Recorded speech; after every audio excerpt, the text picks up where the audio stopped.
Samson's Philistine wife. Now Samson went down to Timnah and saw a woman in Timnah of the daughters of the Philistines. So he went up and told his father and mother, saying, I have seen a woman in Timnah of the daughters of the Philistines. Now therefore get her for me as a wife. Then his father and mother said to him, Is there no woman among the daughters of your brethren or among all my people that you must go and get a wife from the uncircumcised Philistines? And Samson said, And Samson said to his father, Get her for me, for she pleases me well. But his father and mother did not know that it was of the Lord, that he was seeking an occasion to move against the Philistines. For at that time the Philistines had dominion over Israel. So Samson went down to Timnah with his father and mother, and came to the vineyard of Timnah. Now, to his surprise, a young lion came roaring against him. And the Spirit of the Lord came mightily upon him, and he tore the lion apart, as one would have torn apart a young goat, though he had nothing in his hand. But he did not tell his father or his mother what he had done. Then he went down and talked with the woman, and she pleased Samson well. And sometime when he was returned to get her, he turned aside to see the carcass of the lion. And behold, a swarm of bees and honey were in the carcass of the lion.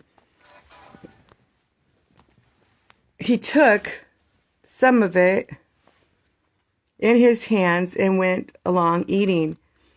When he came to his father and mother, he gave some to them, and they also ate.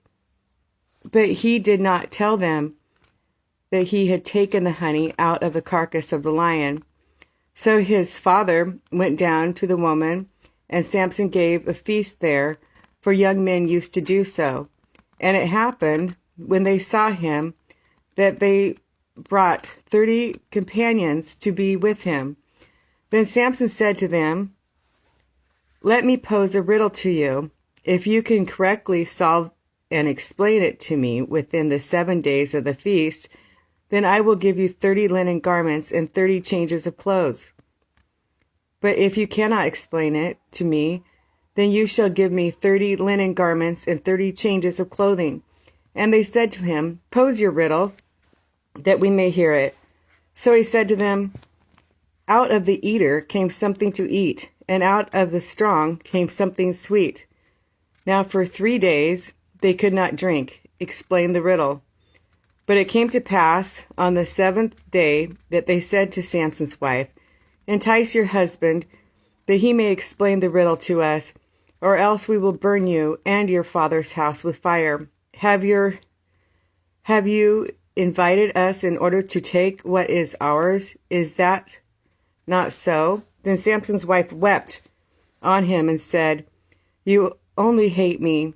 You do not love me. You have posed a riddle to the sons of my people, but you have not explained it to me.